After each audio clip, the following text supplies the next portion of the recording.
Hi folks, we're going to take a look at page 419, number 15. So I'll have the question here in front of me while I'm drawing the diagram. So Kayla wishes to swim from one side of a river with this given current to a point on the other side directly opposite from her starting point. Okay, so let's keep in mind this is where she actually wishes to move. Okay, so if this is my river, okay, she wants to go from her starting point directly to the opposite side. This needs to be the end result. Okay, so this is the resultant vector or resultant velocity that she wants to achieve. Okay, but it's not just about actually swimming in this direction because we have the current.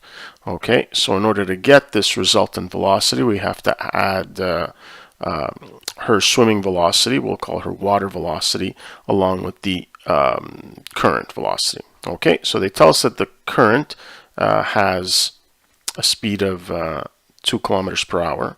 So I'll just assume the current is towards the right. I could solve the problem equally towards the left, but since they didn't give us a direction, I can choose whichever I like. So here what we have is if that's the current, okay, and we know that that magnitude is equal to 2, okay, then when I add the current velocity to her velocity, this needs to be my resultant. So this vector here is going to have to represent her actual velocity.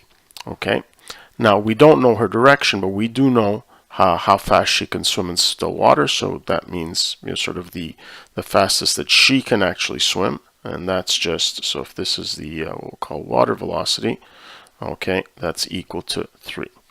Okay, so current velocity plus her velocity gives you the resultant velocity that she's trying to achieve, which is directly across the river. Okay, so what they want us to determine is at what angle should she swim, what angle to the bank should she swim to get directly across. Well, I realize that, hey, if this is her velocity here, that's just the angle to the bank. Okay, so that's nice and easy. Then it says if the river has a width of 300 meters, okay. Now one thing I notice here is that the speeds are given in terms of kilometers, and this is in meters, so I think I'm going to change this to meters right away so I don't forget. 0.3 kilometers. That's what the speeds are given in terms of. Okay.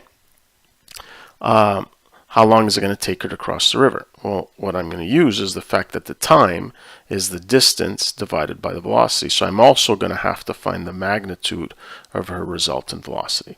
Okay, and then we'll deal with part C later on. So this is the setup to our problem. Okay, let's just get rid of the textbook.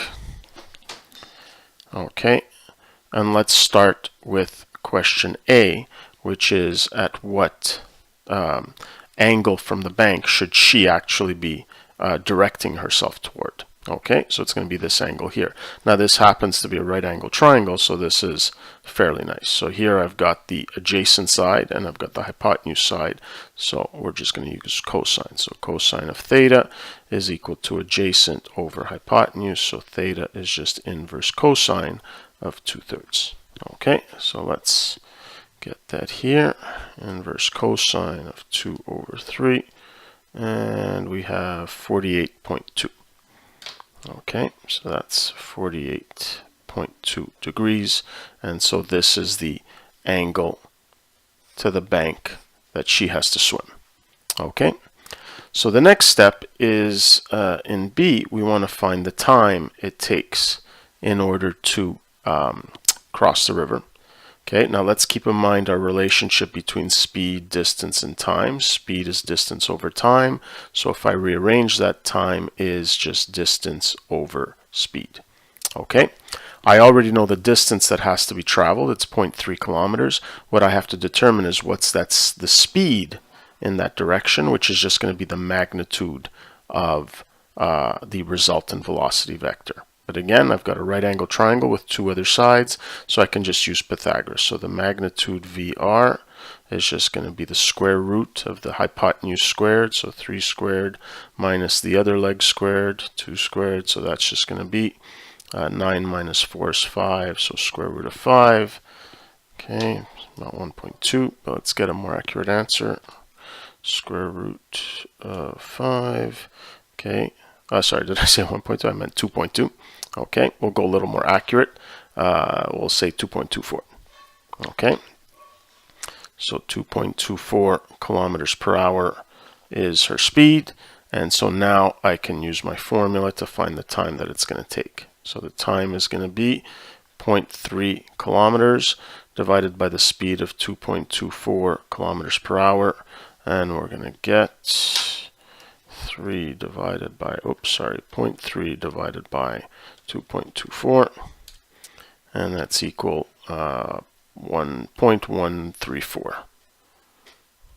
Okay, so that'll be hours, but of course, be nicer if we put it in minutes here. So I'll just multiply that by 60, and we get about 8 minutes. Okay, and there's the time.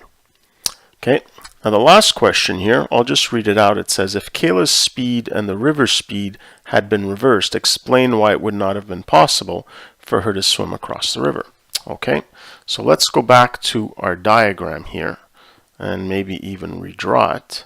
Okay, so the only thing that changes, I still want my resultant velocity to be straight across the river. I still have a current velocity and her swimming velocity. Okay, so I have the exact same scenarios I had before, except now her velocity is at most 2 kilometers per hour and the current is 3 kilometers per hour. Okay, and hopefully you see a problem. And the problem is that this vector here has to be the hypotenuse of a right angle triangle, and obviously the hypotenuse of a right angle triangle cannot be smaller than one of the legs. Okay, so this is impossible since 2 is the hypotenuse, okay, which is less than 3, one of the sides of the triangle, which is impossible. Okay, so let's just quick recap here. So again, what was very important was to realize that this vector going across the river represented the resultant velocity, which is made up of adding your current's velocity with your swimming velocity to set up your diagram. Okay, and then from there you determine what it is that you need. In this case here, we first needed the angle. Okay, in part B, again, remember this this V equals D over T, and then from there you can rearrange the equation to determine what it is that you need. Okay, that's it for this one.